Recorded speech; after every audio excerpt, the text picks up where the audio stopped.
Assalamualaikum warahmatullahi wabarakatuh. Perkenalkan, nama saya Pratnya Paramita, NIM 1905-1204-023 dari jurusan Teknik Informatika di Universitas Negeri Surabaya. Pada kesempatan kali ini, saya akan menjelaskan komponen penyusun jaringan, yakni komponen-komponen yang akan membantu Anda dalam mengakses jaringan.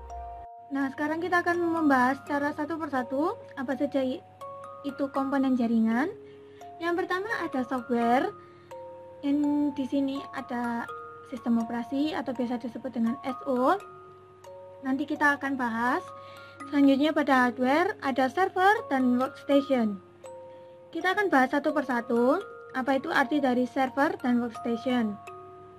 Yang pertama yakni server. Dilansir pada decoding.com, server atau dalam bahasa Indonesia biasa disebut dengan peladen merupakan suatu sistem komputer yang memiliki layanan khusus berupa penyimpanan data.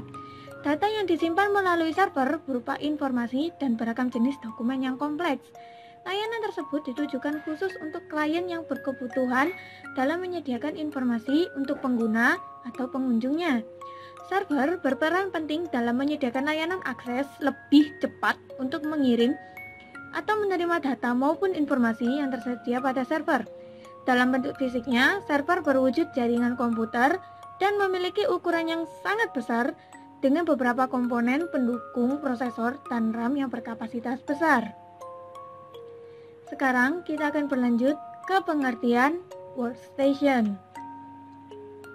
Dilansir pada keywords.com, workstation berasal dari bahasa Inggris yang artinya stasiun kerja. Dalam Wikipedia, workstation adalah suatu komputer dengan spesifikasi tinggi yang fungsinya digunakan untuk keperluan pekerjaan seperti perhitungan ilmiah, teknik, dan menghubungkan komputer satu dengan lainnya atau terhubung dengan komputer server. Workstation umumnya memiliki dukungan yang lengkap dan untuk keperluan semua pekerjaan dan tugas yang dilakukan. Dalam instalasinya, workstation dihubungkan dengan jaringan LAN atau biasa disebut dengan local area network dengan menjalankan operating system multi-user. Jadi setiap user memiliki login yang berbeda-beda. Operating system workstation yang paling banyak dijumpai saat ini menggunakan OS Unix atau sejenisnya. Untuk harga yang pasti, workstation memiliki harga yang lebih mahal dari komputer biasanya.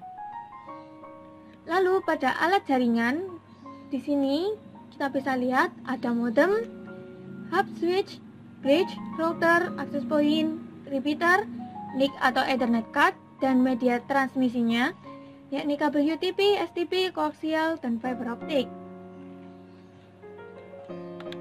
Selanjutnya kita akan membahas dari sistem operasi. Di sini bisa kita lihat arti dari sistem operasi adalah perangkat lunak, sistem yang mengatur sumber daya dari perangkat keras dan perangkat lunak, serta sebagai daemon untuk program komputer. Dilansir pada medium.com, sistem operasi mempunyai penjadwalan yang sistematis, mencakup perhitungan penggunaan memori, pemrosesan data, penyimpanan data, dan sumber daya lainnya. Contoh sistem operasi di zaman modern sekarang ini ada Windows, Linux, Android, iOS, dan macOS. Nah, sekarang kita akan membahas alat-alat jaringan. Yang pertama adalah modem. Dilansir pada medium.com, modem adalah singkatan dari modulator, demulator. Modulator adalah proses modulasi, yaitu untuk proses menumpangkan data pada sinyal informasi ke sinyal pembawa supaya dapat dikirim ke pengguna melalui media tertentu. Proses modulator dapat juga diartikan sebagai proses mengubah data dari komputer yang berbentuk sinyal digital menjadi sinyal analog. Sedangkan demulator adalah proses untuk memperoleh kembali data yang telah dikirimkan oleh pengirim. Dalam proses ini, data yang berupa sinyal analog akan diubah kembali menjadi sinyal digital supaya dapat dikenali. Nah, jadi pengertian Modem merupakan suatu bentuk komunikasi dua arah, yang dimana modem bisa melakukan proses perubahan data sinyal digital menjadi sinyal analog maupun sebaliknya. Lalu kita akan lanjut ke hub dan switch. Di sini bisa kita lihat contoh dari hub dan switch. Tampak sama, tapi sebenarnya memiliki perbedaan. Yang membedakan fungsi hub dengan switch adalah kemampuannya. Switch memiliki kemampuan yang lebih pintar daripada hub, karena switch mampu membatasi dan juga mengatur jumlah paket data yang ditransmisikan ke dalam komputer klien yang terhubung dalam jaringan.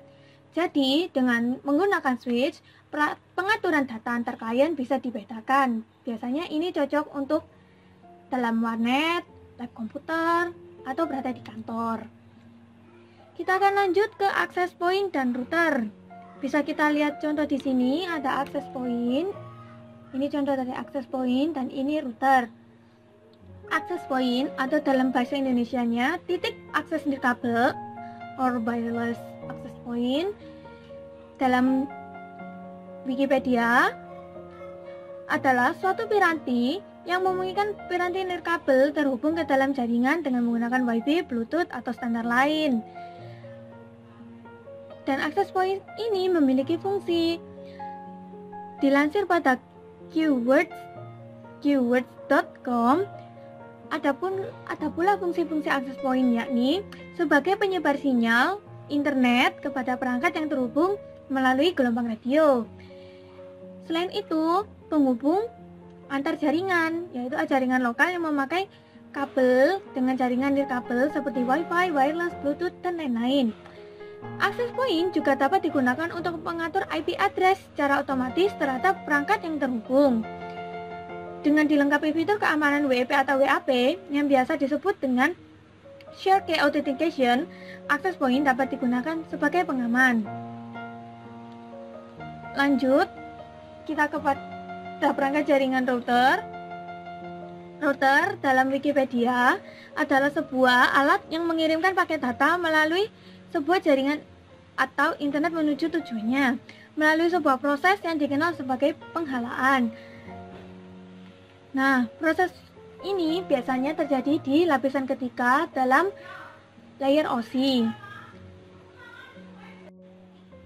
Nah, router ini memiliki fungsi, yakni menghubungkan beberapa jaringan sehingga user dapat mengirimkan paket data dari satu jaringan ke jaringan lainnya.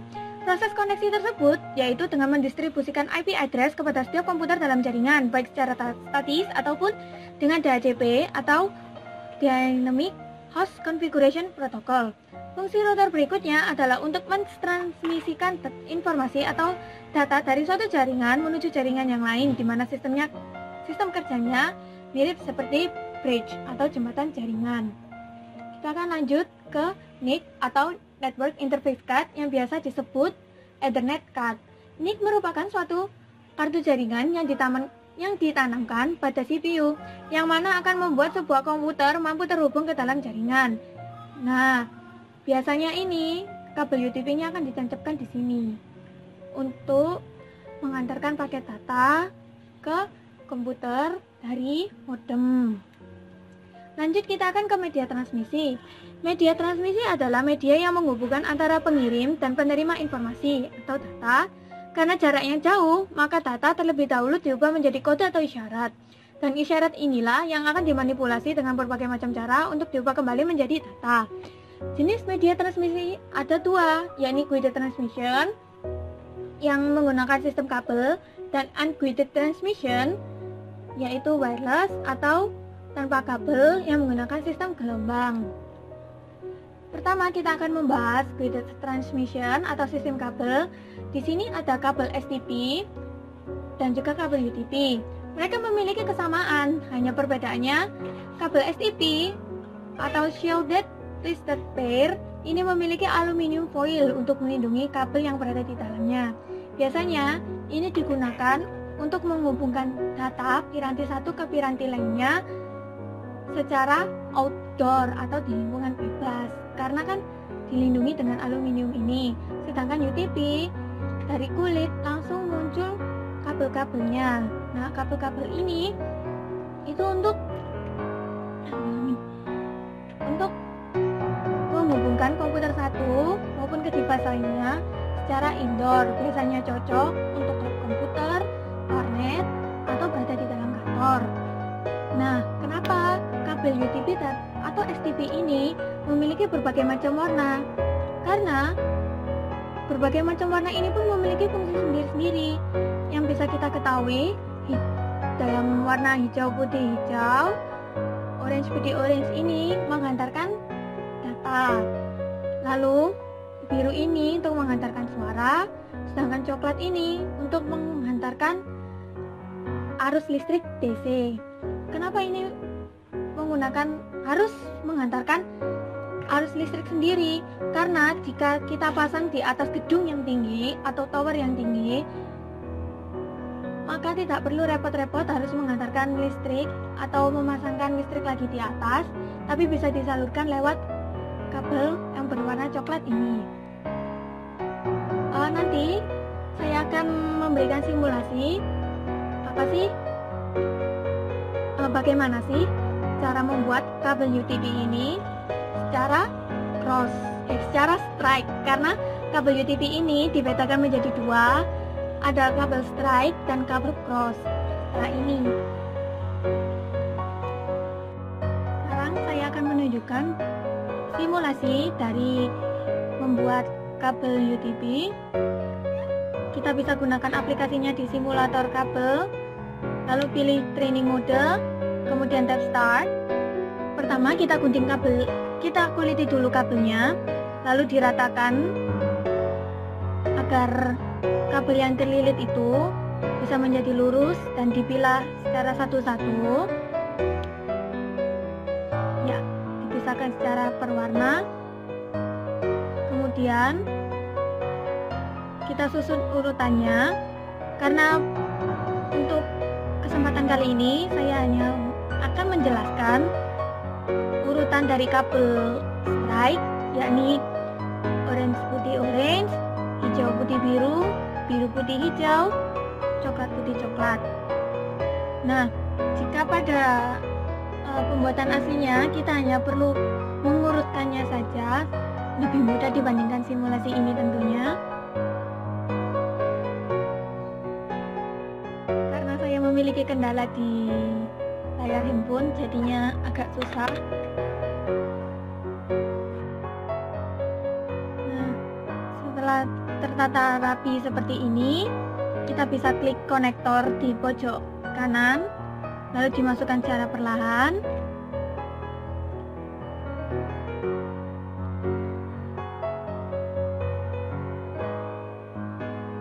Lalu di press dengan tang crimping, kemudian dites. Nah, seperti itu. Kalau aslinya setelah kita akan